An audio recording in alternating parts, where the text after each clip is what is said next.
다 같이 기도하겠습니다.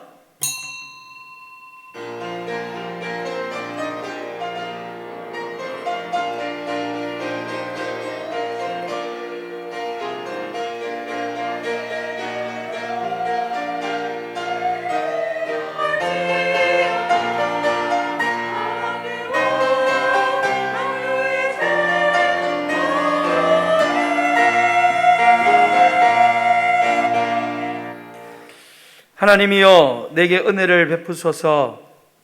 내게 은혜를 베푸소서. 내 영혼이 주께로 피하되 주의 날개 그늘 아래에서 이 재앙들이 지나가기까지 피하리이다. 하나님이여, 주는 하늘 위에 높이 들리시며 주의 영광이 온 세계 위에 높아지기를 원하나이다. 아멘. 자비로우신 하나님 아버지, 참 감사하고 감사합니다. 오늘 계속되는 코로나19 확산 속에서도 사랑하는 백성들을 지켜주시고 또 우리에게 베푸신 하나님의 은혜가 너무나 놀랍고 감사하여 그 은혜를 입은 하나님의 백성들이 정한 시간에 마음과 뜻과 정성을 다하여 하나님 앞에 예배하게 하심을 감사하고 감사합니다. 오늘 이 예배를 통하여 성삼위 하나님 홀로 영광받아 주시고 오늘 주님께 피한 주님의 날개 아래 머문 우리 모든 성도들에게 이 모든 재앙들이 지나갈 수 있도록 피해갈 수 있도록 하나님께서 은혜를 베풀어 주시옵소서. 오늘 이 시간 하나님 앞에 나와 예배하는 모든 하나님의 백성들에게 하나님께서 크고 놀라우신 은혜를 내려주실 줄 믿사옵고 거룩하신 예수님의 이름으로 축원드리옵나이다. 아멘. 성시 교독하겠습니다. 교독문 65번입니다.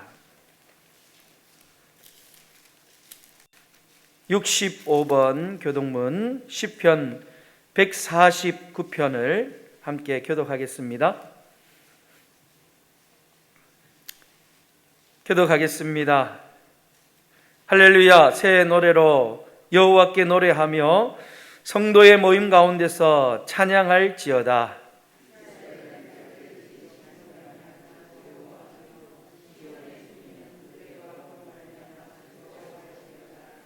춤추며 그의 이름을 찬양하며 소고와 수금으로 그를 찬양할지어다.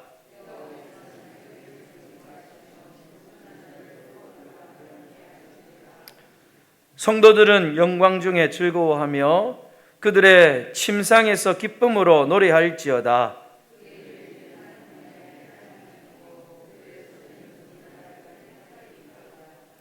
이것으로 문 나라에 보수하며 민족들을 벌하며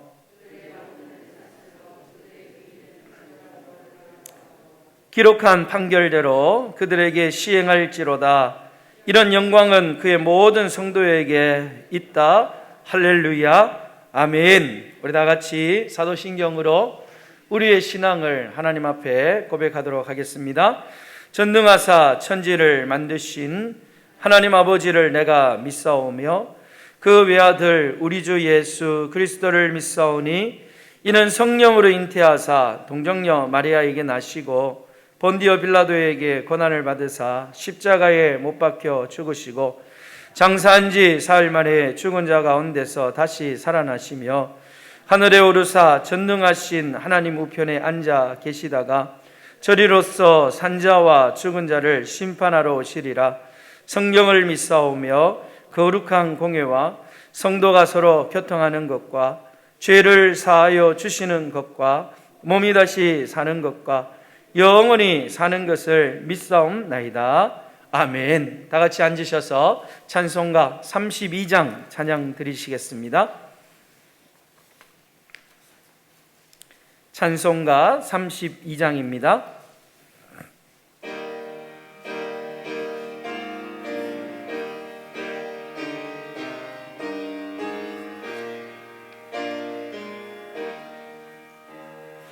만유의 주제 존귀하신 예수 사람이 되신 되시 하나님,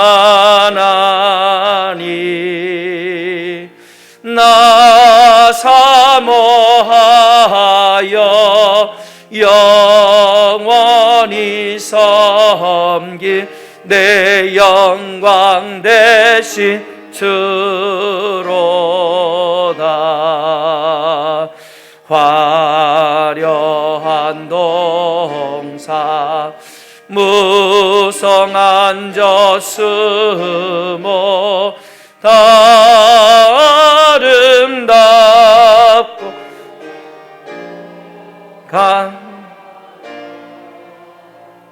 순전한 예수 더 아름다워 봄 같은 기쁨 주시네. 광명한 해와 명랑한 저 달빛 수많은 별들 빛나나 주 예수 빛은 더 찬란하여 참 비교할 수 없도다. 아멘. 이 시간 우리를 대표해서 김정만 장로님 기도 인도해 주시겠습니다.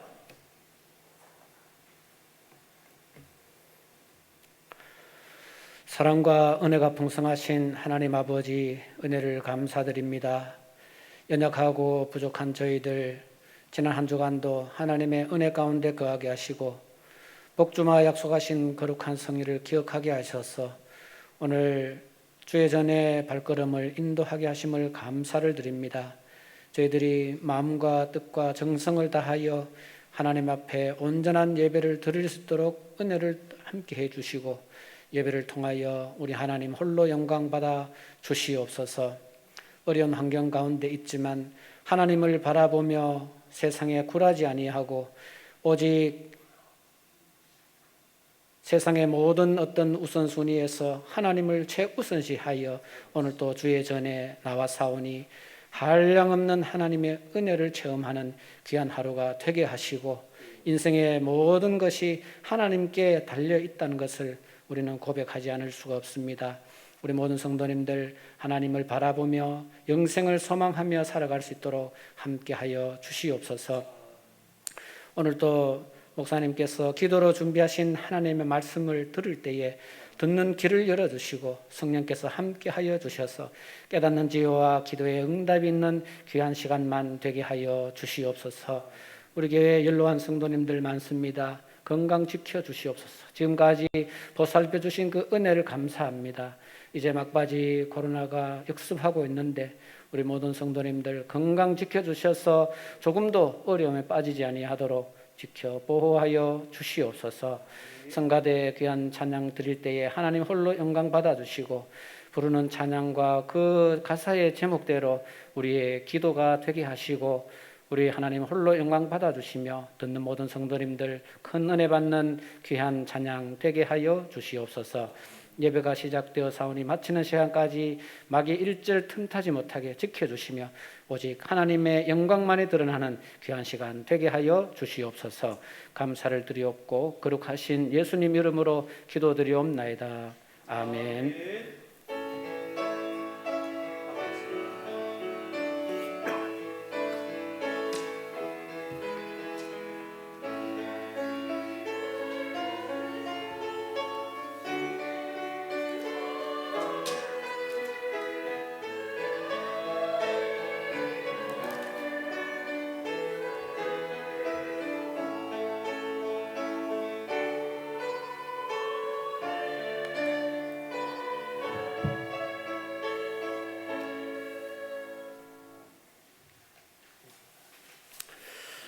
오늘 이 시간 우리가 함께 볼 말씀은 요한복음 2장 13절부터 16절까지 말씀을 보도록 하겠습니다. 요한복음 2장 13절부터 16절까지 말씀입니다.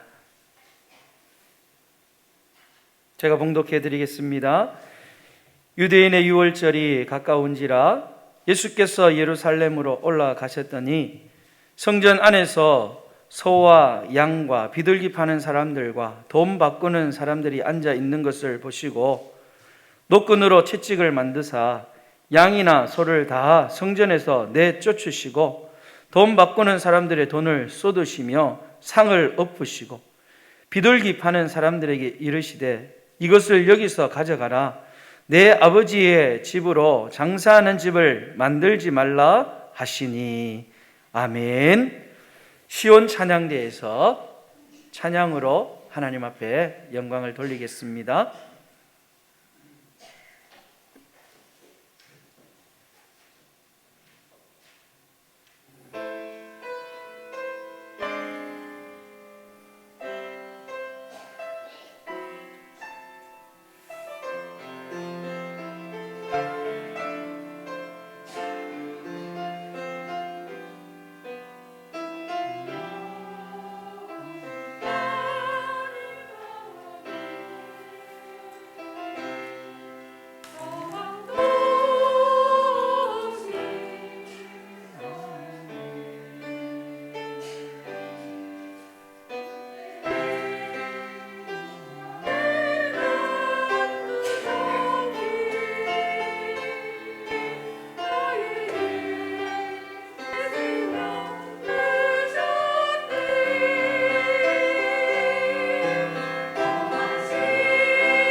아멘. 기도하겠습니다.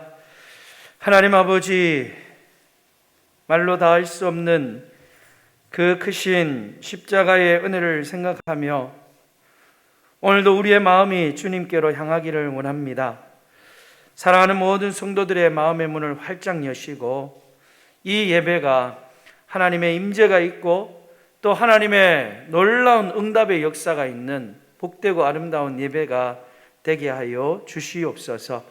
우리를 대표하여 간구한 사랑하는 우리 장로님의 간절한 기도의 제목들을 기억하여 주시고 조목조목 하나님께서 기도한 대로 하나님의 놀라운 응답의 역사가 있게 하여 주시옵소서. 주님의 십자가의 보혈의 능력을 찬양한 찬양대의 아름다운 찬양을 받아주시고 우리가 일평생 하나님 앞에 감사하며 찬양하며 살아갈 수 있도록 복을 더하여 주시옵소서. 오늘도 육신의 연약함으로 통하여 이 예배의 자리에 나오지 못하고 함께 예배하지 못한 안타까움 가운데 있는 성도들을 기억하여 주시고 저들에게 강건한 은혜를 주시고 치유의 은혜를 주셔서 아버지 하나님 이곳에서 함께 예배할 수 있도록 우리 하나님께서 은혜를 베풀어 주시옵소서. 오늘도 가장 연약하고 부족한 종이 주님의 말씀을 들고 섰습니다. 하나님께서 능력의 팔로 붙잡으시고 은혜의 말씀 준비된 대로 잘 선포할 수 있도록 우리 하나님께서 친히 도와주시고 역사하여 주시옵소서. 거룩하신 예수님의 이름으로 기도드리옵나이다. 아멘. 할렐루야. 여러분, 참 자연은요 어지러운 세상인데도 불구하고 정말 뚜벅뚜벅 자기의 걸음을 잘 걸어가는 것 같다, 그런 생각을 듭니다. 이제 머지않아 저 강변에 개나리가 피고 이미 개나리 핀 데도 있더라고요. 개나리 꽃이 활짝 필 거고 또 벚꽃이 만발하게 피는 모습들을 우리가 보게 될 거예요. 우리는 지금 이렇게 봄이 오는 길목에 서 있습니다. 그리고 예수님의 고난을 묵상하고 또 십자가의 은혜로 부활의 소망을 가지는 사순절의 시간들을 우리가 보내고 있습니다. 그래서 오늘은 이 사순절 말씀 두 번째로 본문에 성전을 정화시켰던, 깨끗하게 하셨던 예수님의 모습을 보면서 이번 한 주간 우리가 어떠한 모습으로 살아가기를 우리 주님이 원하시는지 함께 생각해 볼 수 있기를 원합니다. 여러분, 이 성전 정화 사건, 성전을 깨끗하게 했던 사건은 공관복음, 이 복음서 4개의 성경 가운데 다 동일하게 기록되어져 있는, 어찌 보면 예수님의 생애에서도 정말 중요했던 사건 중에 하나가 바로 성전을 깨끗하게 하셨던 성전 정화 사건이었습니다. 예수님이 공생애를 시작하면서 오늘 말씀해 보니까 6월절에 예루살렘의 성전에 가셨습니다. 그런데 예수님의 눈에 비춰진 그 성전은 아름답고 거룩한 성전의 모습이 아니었어요. 엉망진창이었어요. 짐승을 파는 장사꾼들로 가득했고 돈을 바꾸는 그런 환정산들로 통하여 시끌벅적했습니다. 물건을 파는 호객 행위가 이루어져 있었고 또 물건을 흥정하는 소리가 이곳저곳에서 막 들려오고요. 그리고 곳곳에서 짐승들의 울부짖는 소리가 그 성전에 가득했어요. 한마디로 말하면 그 성전이 마치 돗대기 시장처럼 그런 분위기였다는 겁니다. 여러분, 거룩한 성전에서 무슨 장사를 하지? 그렇게 생각하시는 분이 있을 거예요. 그러나 사실 이 성전에서 장사를 하게 된 이유는요, 다른 게 아니에요. 성전에서 장사를 드리는 그 이유는 예배하러 오는 사람들에게 편의를 제공해 주기 위한 배려였고 그 당시에 너무나 자연스럽게 이루어지는 관행이었습니다. 당시 이스라엘 백성들은요 1년에 3차례 오늘 예수님께서 올라가신 6월절 그리고 초실절, 수장절 이런 세 절기에는 하나님 앞에 올라가서 예루살렘에 모여서 제사를 지냈습니다. 그런데 이때 성전에 올라갈 때 그냥 올라가는 게 아니에요.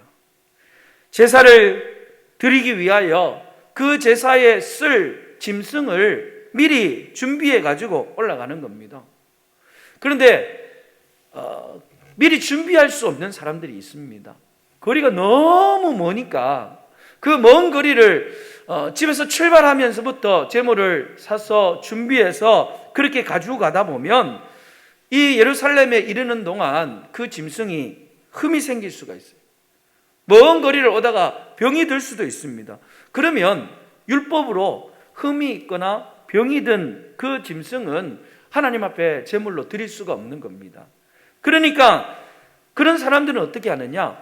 예루살렘에 와서, 아니면 예루살렘 가까이 와서 자신이 쓸 그 제물에 쓸 짐승을 돈을 주고 사는 거예요. 그리고 그것을 성전에 가지고 와서 그걸 제물로 사용하는 겁니다. 그것뿐만 아니라 그들은 이렇게 모일 때 성전에서 성전세를 드렸습니다.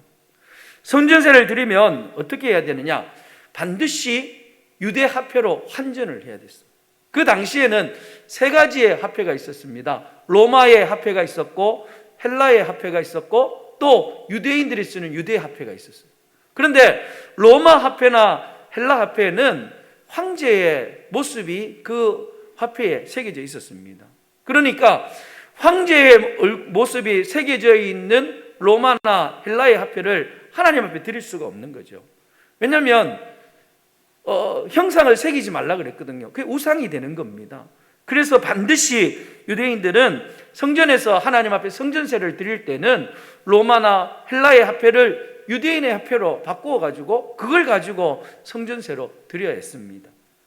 여러분, 어찌 보면 이 성전에서 짐승을 사고 팔고 또 유대인의 그 화폐를 거기에서 환전해 주는 거, 여러분, 예배를 드리러 온 예배자들에게 입장에서 보면은 너무너무 고맙고 너무너무 편리한 일이었습니다. 그런데 예수님의 눈에 이것을 볼 때에는 그건 성전의 모습이 아니었다는 거예요. 그래서 예수님께서 그 모습을 보고 오늘 말씀에 보면 채찍을 휘둘면서 그들의 장사의 상을 뒤엎었던 것을 볼 수가 있습니다. 우리가 아는 예수님은 어떤 분이십니까? 우리가 아는 예수님은 온유하신 분이에요. 포근하신 분이에요. 제자들과 3년 동안 공생애를 하면서 제자들이 얼마나 예수님을 많이 실망시켰습니까? 그런데도 불구하고 우리 예수님은 단 한 번도 이 제자들에게 성질을 부리거나 폭력을 행하지 않으셨어요. 예수님을 죽이려는 바리새인들을 향하여서도 이 독사의 자식들아, 그렇게 말을 하셨지만 그들에게 물리적인 폭력은 쓰지 않으셨습니다. 근데 오늘 성전 정화, 성전을 깨끗하게 하는 이 일에서는 우리가 알고 있는 온유하신 예수님, 우리가 알고 있는 그 포근한 예수님의 모습은 전혀 찾아볼 수가 없어요. 채찍을 만들어서 짐승들을 내리치고 장사하는 자들의 그 상을 뒤엎는 이런 예수님의 모습을 볼 수가 있는 거예요. 여러분, 도대체 우리 예수님께서 왜 이렇게 화를 내셨을까요? 오늘 이 성전 정화 사건, 성전을 깨끗하게 했던 이 사건을 통하여서 우리가 세 가지로 한번 생각해 보았으면 좋겠어요. 첫 번째는 왜 예수님이 이렇게 화가 나셨느냐? 그 이유는 아버지 집, 예수님의 집을 사람의 집으로 만들었기 때문에 그렇습니다. 여러분, 16절 말씀을 한번 보십시오. 비둘기 파는 사람들에게 이르시되 이것을 여기서 가져가라. 내 아버지의 집으로 장사하는 집을 만들지 말라 하시니, 그렇게 말씀했어요. 예수님이 성전을 지금 뭐라고 말씀하고 있느냐? 내 아버지의 집이다, 그렇게 말씀했어요. 여러분, 마태복음, 마가복음, 누가복음에는 예수님이 성전을 이렇게 말씀했습니다. 내 집은 기도하는 집이다. 예수님이 성전을 내 집이다, 그렇게 말씀했어요.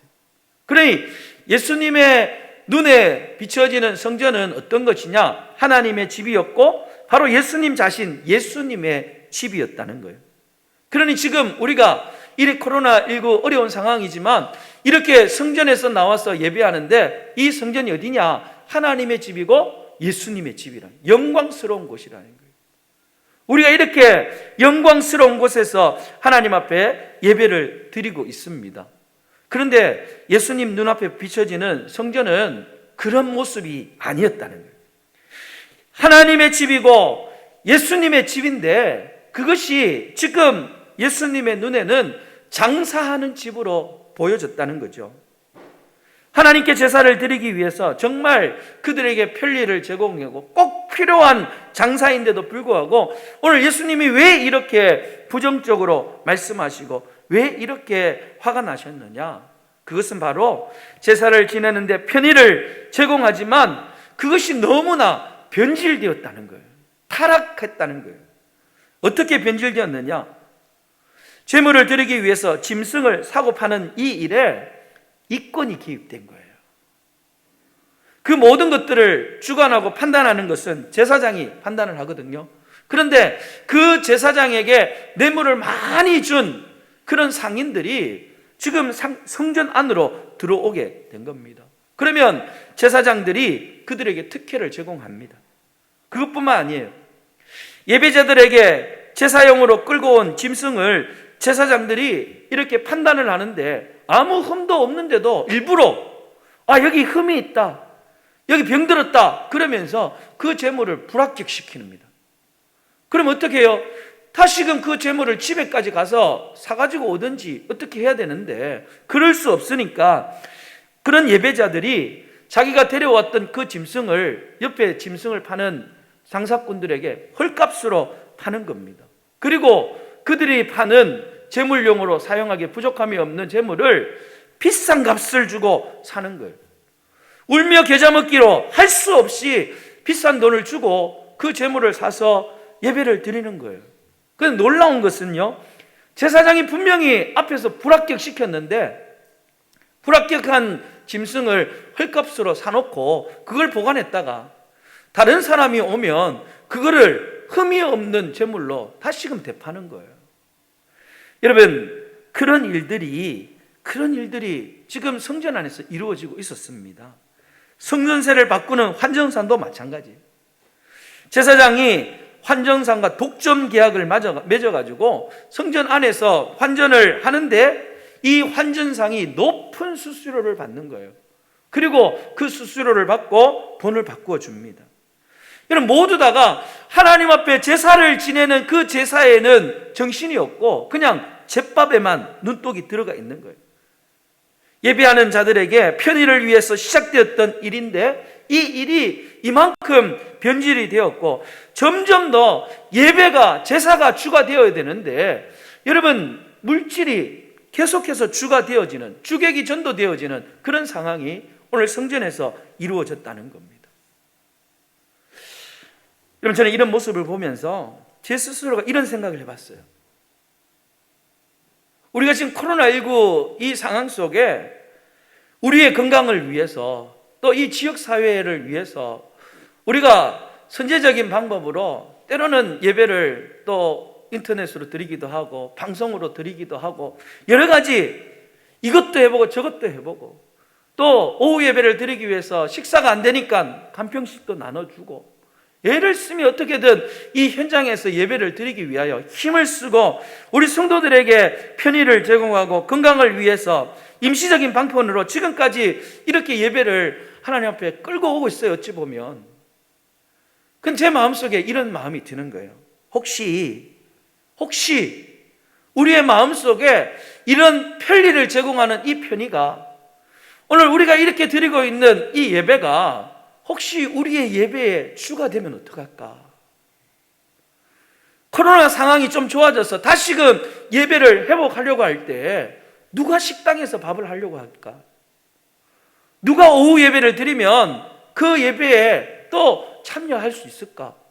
이런 그런 마음의 걱정이 목사님 제 마음속에 자꾸만 든다는 거예요. 여러분, 요즘 우리 젊은 세대들이 코로나가 끝나도 정말 예배의 자리에 나아갈까 그런 걱정이 많습니다. 그들은 현장에서 예배를 드리는 이 현장 예배보다 인터넷으로 드리는 그 인터넷 예배가 더 편하거든요. 우리는 그걸로도 은혜 받아요. 그렇게 이야기합니다. 여러분, 과연 너무나 편리함에 익숙해져 있던 우리가 혹 예배의 본질을 잊어버리지는 않을까? 우리의 자신을 돌아보면서 걱정할 수 있는 저와 여러분이 될 수 있었으면 좋겠어요. 주객이 전도된 성전이 어떻게 되느냐? 오늘 예수님의 눈에 하나님의 집, 예수님의 집으로 비춰져야 될 그 집이 장사꾼의 집으로 지금 되었습니다. 사람들이 주인이 되었어요. 사람들의 욕망이 주인이 되는 집이 되었다는 것입니다. 그래서 그 성전에 소와 양과 비둘기 제물은 가득 찼지만 그 성전에 정작 있어야 될 하나님은 없는 그런 성전이 되어버렸어요.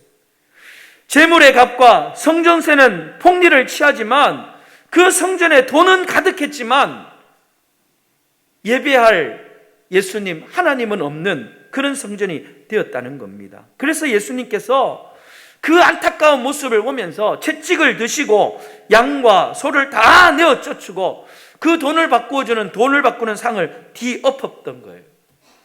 하나님을 대신해서 채워져 있던 그 모든 것들을 다 쏟으시고 엎으시고 내쫓으시고 다시금 그 성전을 회복하여서 그 성전이 하나님의 집이 되도록, 예수님의 집이 되게 하기 위하여 예수님께서 그렇게 모든 것을 엎고 내쫓으신 거예요.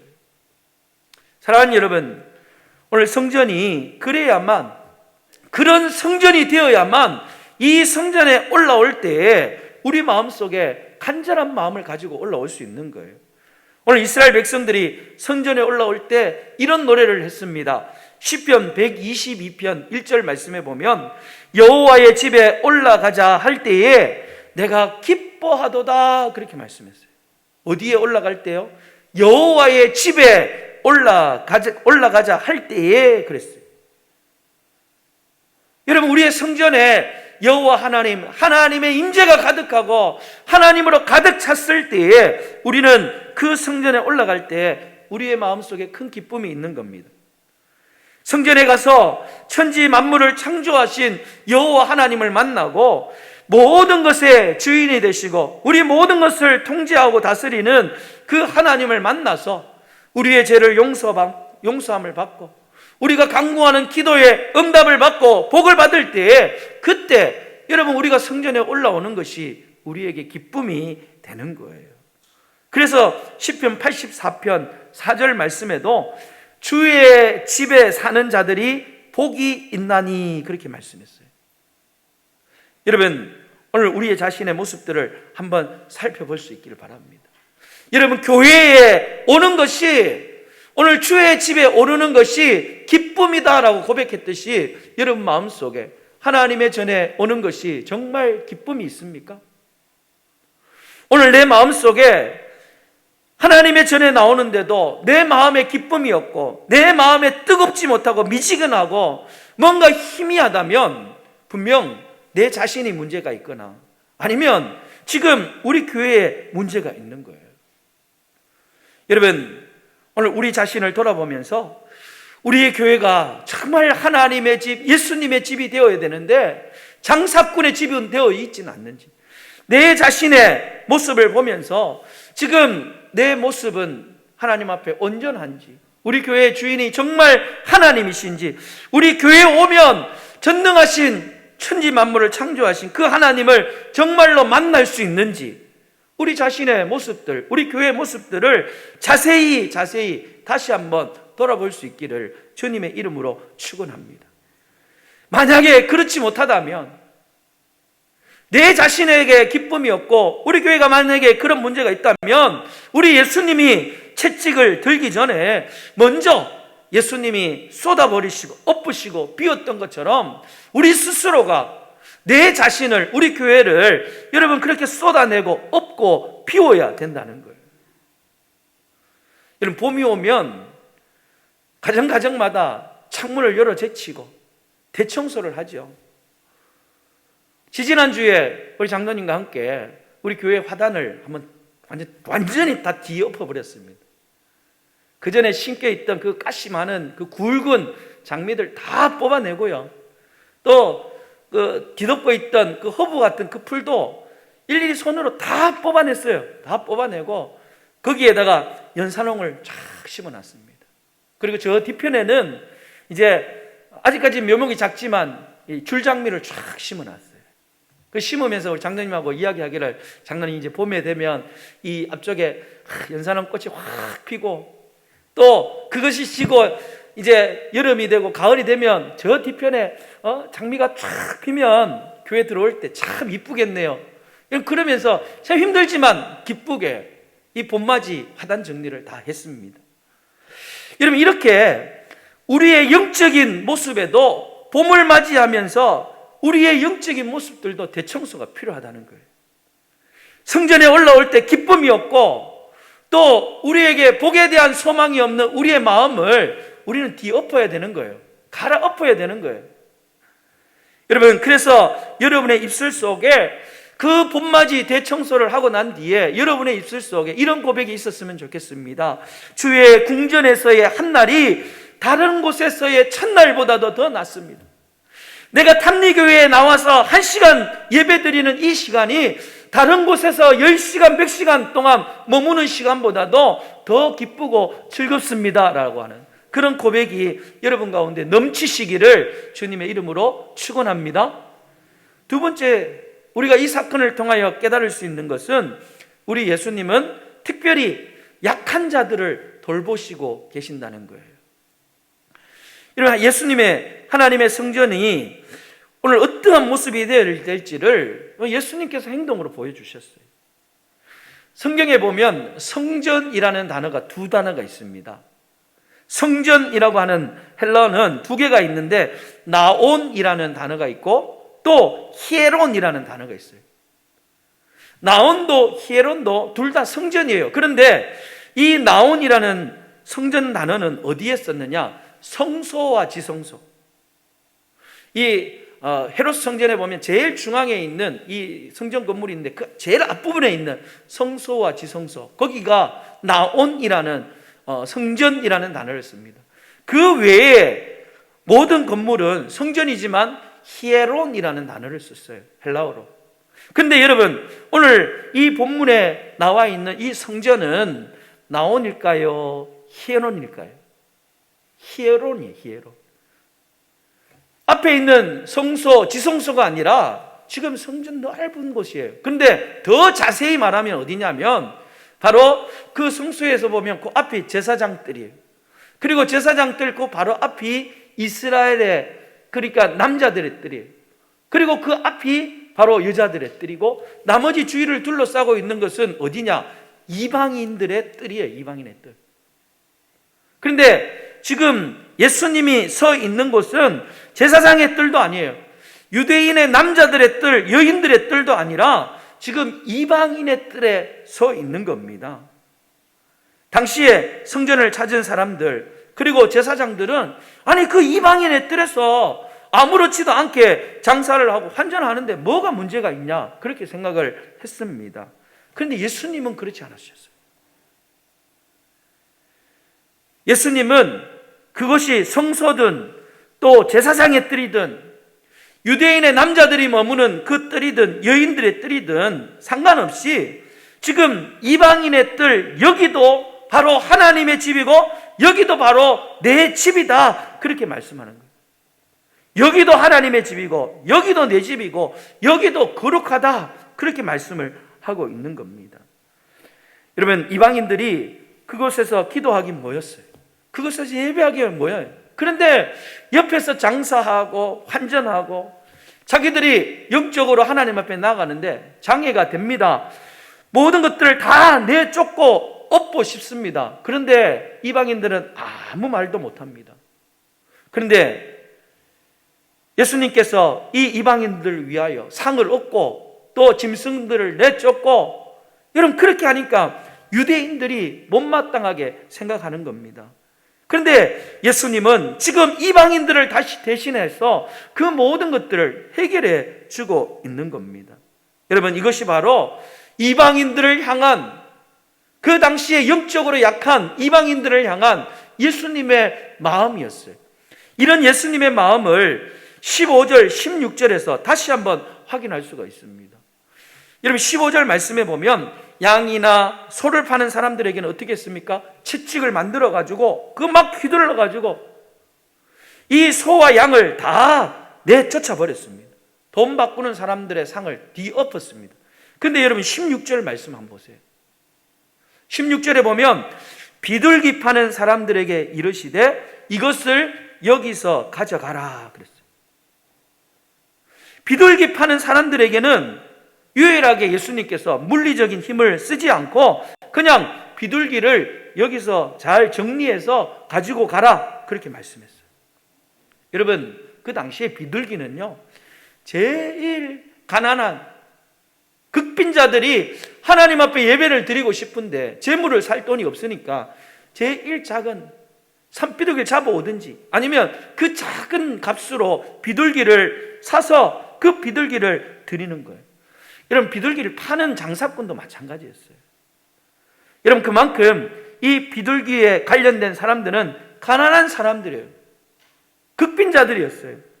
그런데 예수님께서는 다른 것들은 다 쫓아내고 엎으셨는데 비둘기 파는 그들에게는 수습해서 잘 챙길 수 있는 여유를 주셨다는 겁니다. 여러분, 이것은 바로 가난한 자들에 대한 예수님의 따뜻한 세심한 배려의 모습이라는 거예요.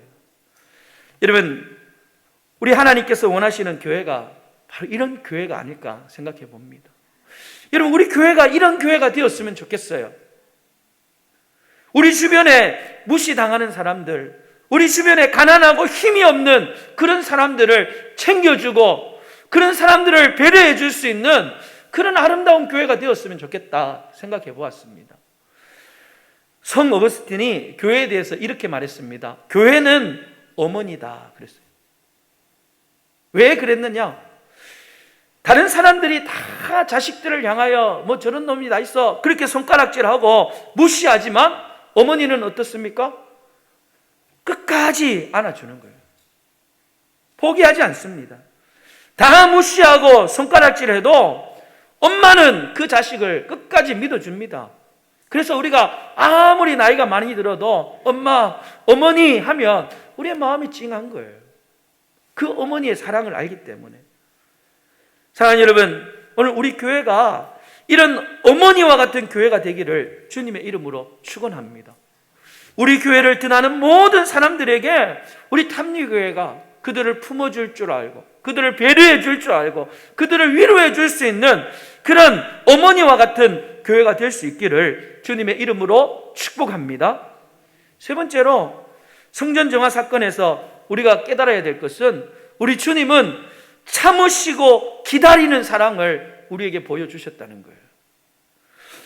여러분, 안타까운 것은 예수님의 생애 속에 이 성전을 깨끗하게 했던 사건은 지금 예수님의 공생의 이게 초반이에요. 지금 이 성전 사건은 예수님의 생애 가운데 이제 공생애를 시작할 때 이 성전을 깨끗하게 하신 사건입니다. 이제 3년이라는 세월이 지나고 난 뒤에 예수님의 생애를 마지막하는 그 마지막 주, 고난주간 첫째 날에 어떤 일이 있었느냐? 예수님이 또다시 성전에 찾아가셔서 오늘 본문과 똑같은 성전을 깨끗하게 하는 그런 모습이 나오고 있습니다. 여러분, 3년이 지났는데도 불구하고 성전의 모습은 조금 더 달라지지 않았어요. 똑같은 모습을 하고 있었다는 거예요. 예수님이 그렇게도 말씀하셨는데도 전혀 달라진 것이 없었습니다. 그래서 예수님이 이런 말씀을 하십니다. 마태복음 21장 또 마가복음 11장에 보면 내 집은 만민이 기도하는 집이라 칭함을 받으리라 하지 아니하였느냐? 너희는 강도의 소굴을 만들었도다. 그렇게 말씀했어요. 3년 전에는 예수님이 뭐라고 이야기했느냐? 강도의 소굴까지는 아니었습니다. 오늘 본문의 16절에 보면 내 집을, 하나님의 집을 어떻게 장사하는 집으로 만들었다 그랬거든요. 그냥 장사하는 집으로 그렇게 이야기했는데 3년이 지나고 나서는 그 성전의 모습을 보면서 장사하는 집이 아니라 강도의 소굴이다. 너희들이 강도의 소굴로 만들었다 하면서 너무나 안타까워하고 있는 예수님의 모습을 볼 수가 있는 거예요. 3년 전보다 더 악화되었다는 겁니다.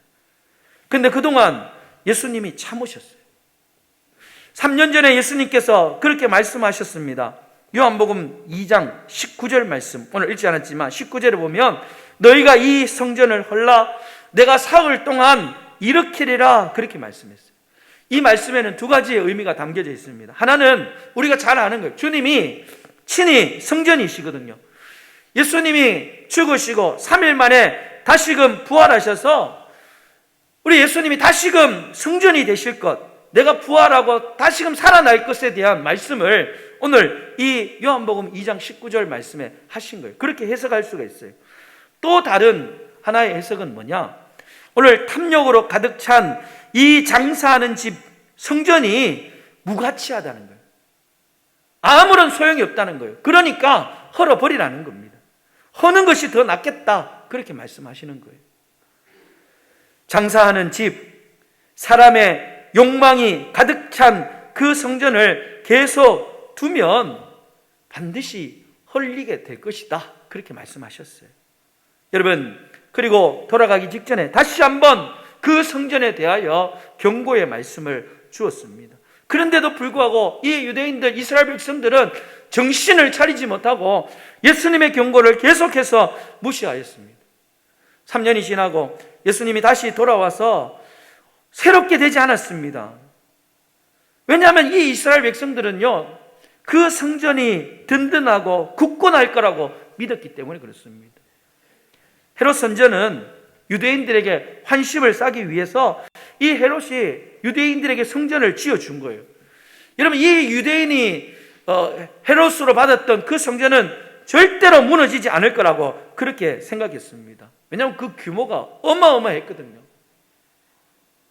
가나안을 향했던 그 광야에서의 천막인 그런 성막이 아니라 지금 42,400평이나 되는 축구장이 얼마나 넓습니까? 그 축구장의 20배가 되는 평이에요.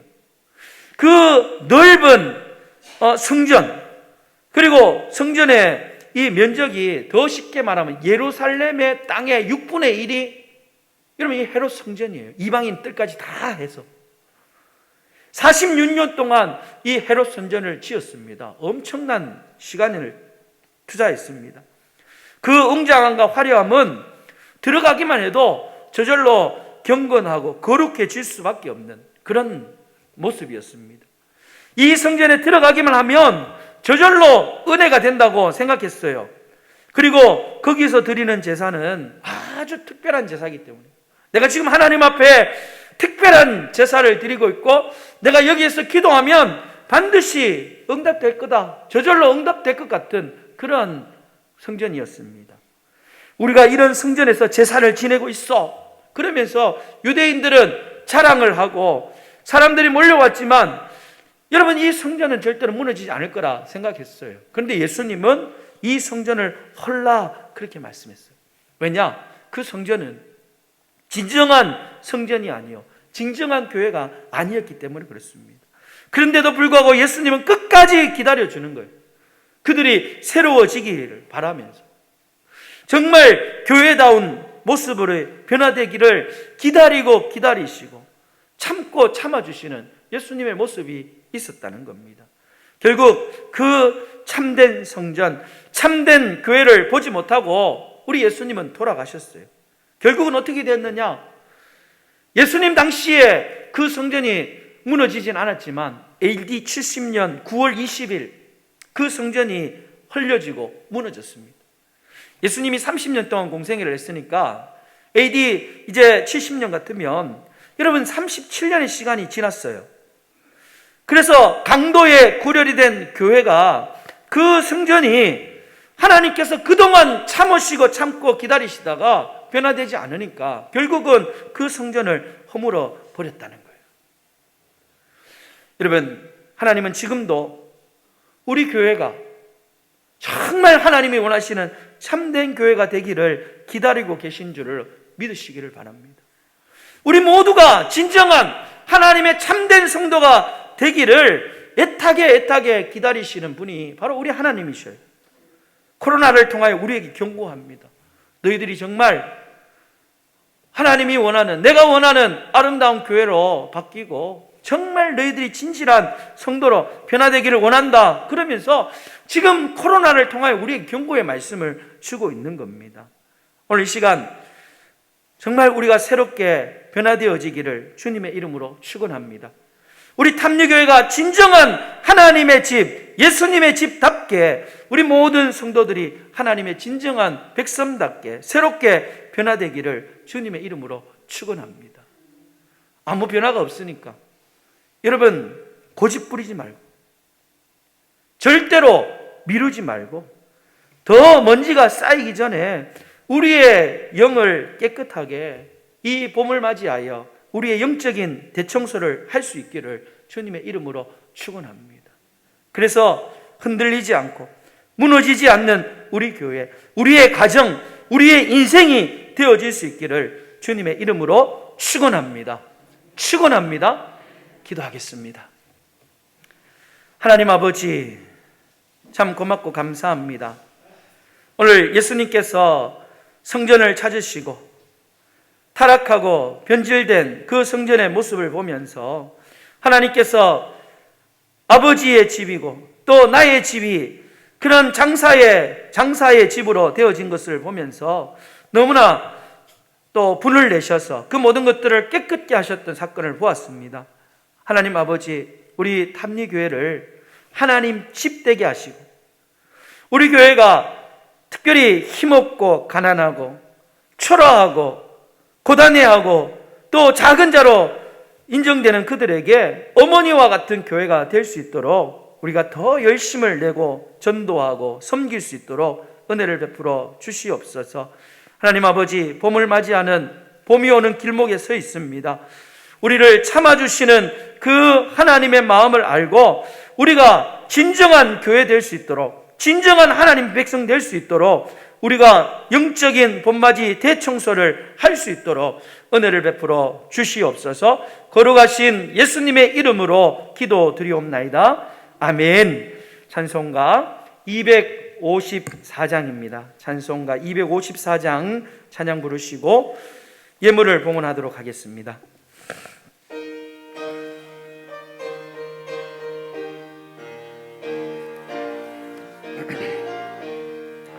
내 주의 보혈은 정하고 정하다. 내 죄를 정케 하신 주 날 오라 하신다. 내가 주께로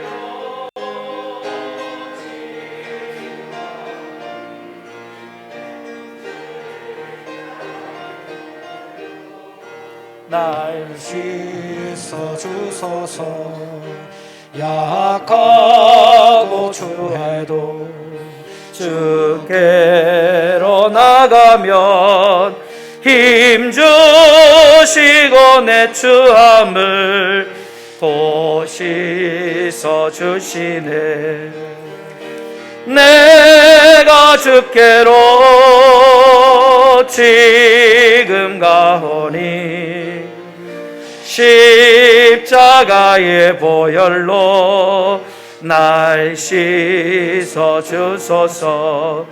날 오라 하심은 온전한 믿음과 또 사랑함과 평안함 다 주려 함이라. 내가 주께로 지금 가오니 십자가의 보혈로 날 씻어 주소서. 큰 죄인 복받아 살 길을 얻었네. 한없이 넓고 큰 은혜 베풀어 주소서. 내가 주께로 지금 가오니 십자가의 보혈로 날 씻어 주소서. 그 피가 맘속에 큰 증거 됩니다. 내 기도 소리 들으사 다 허락하소서.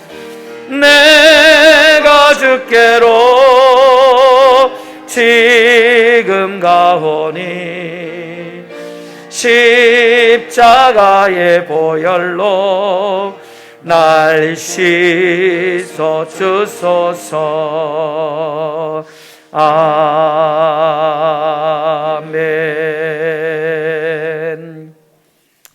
드린 예물을 소개하겠습니다. 11조 예물입니다. 윤희권 집사님, 이경희 권사님, 김용순 권사님, 김팔주 집사님, 박옥순 비 권사님, 정복덕 집사님, 이정원 장로님, 손윤생 집사님 11조 예물 드렸습니다. 감사 예물입니다. 김용순 권사님, 손윤생 집사님, 김인년 성도님, 신복순 집사님, 오덕은 목사, 이영은 사모, 포도나무 지역 아동센터에서 드렸습니다.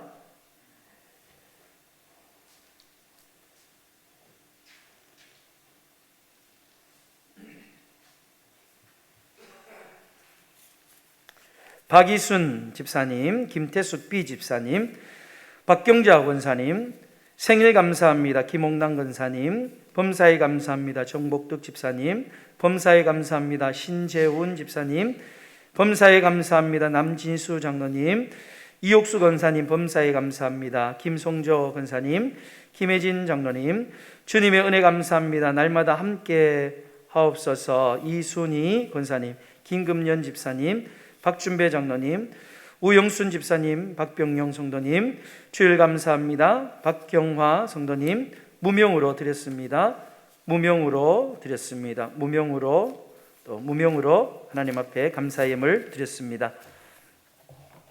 선교 예물입니다. 손윤생 집사님, 김용순 집사님, 이경희 권사님, 김점태 장로님, 편명숙 권사님, 이옥수 권사님, 권선희 집사님, 신재원 집사님, 김팔주 집사님, 이물생 권사님, 윤희곤 집사님 선교 예물 드렸습니다. 드린 예물을 위하여 축복하며 기도하겠습니다. 하나님 아버지 참 고맙고 감사합니다. 하나님께서 우리에게 물질도 주시고 건강의 삶도 주시고 때를 따라 필요한 은혜를 더하여 주셔서 오늘 하나님 앞에 예배하며 하나님의 귀한 말씀을 듣고 새롭게 결단하고 결심할 수 있는 마음을 주심을 감사합니다. 오늘 하나님 앞에 예배하며 특별히 귀한 예물을 하나님 앞에 드립니다.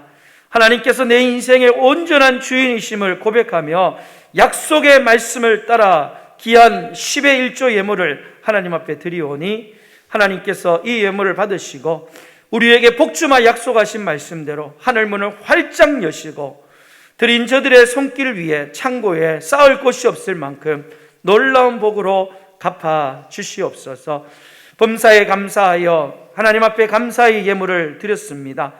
들어가도 복을 받고 나가도 복을 받고 하나님이 주시는 은혜로 말미암아 날마다 범사에 감사하는 풍성한 감사의 제목들이 넘쳐날 수 있도록 하나님께서 복을 더하여 주시옵소서.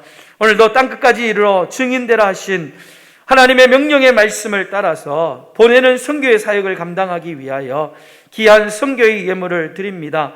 하나님께서 성도들의 그 가정 위에 영혼이 잘된 같이 범사가 잘 되게 하시고 강건케 하시는 많은 복을 받아 누리고 그것을 간증할 수 있는 그런 귀한 성도들 되게 하여 주시옵소서. 오늘도 하나님 앞에 또 여러 가지 섬김으로 또 여러 가지 아름다운 것으로 성미로 하나님 앞에 귀한 예물을 드린 우리 성도들 한 분 한 분을 기억하여 주시고 그 모든 것들이 축복의 씨앗이 될 수 있도록 역사하여 주시옵소서. 거룩하신 예수님의 이름으로 축복하며 기도드리옵나이다. 아멘. 교회 소식을 전하겠습니다.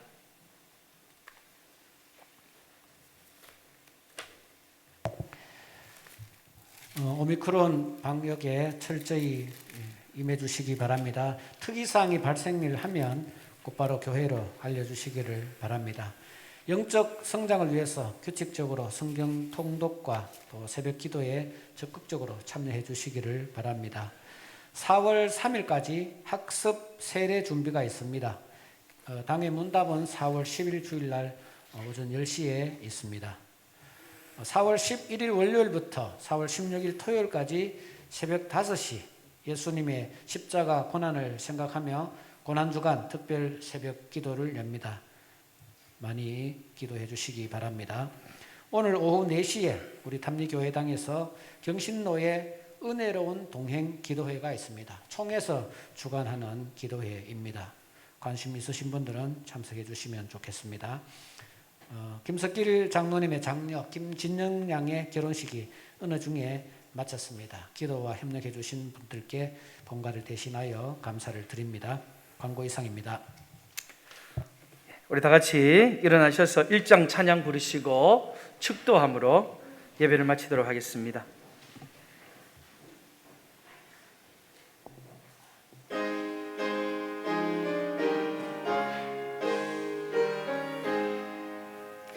만복의 근원 하나님 온 백성 찬송 드리고 저 천사여 찬송하세 찬송 성부 성자 성령 아멘.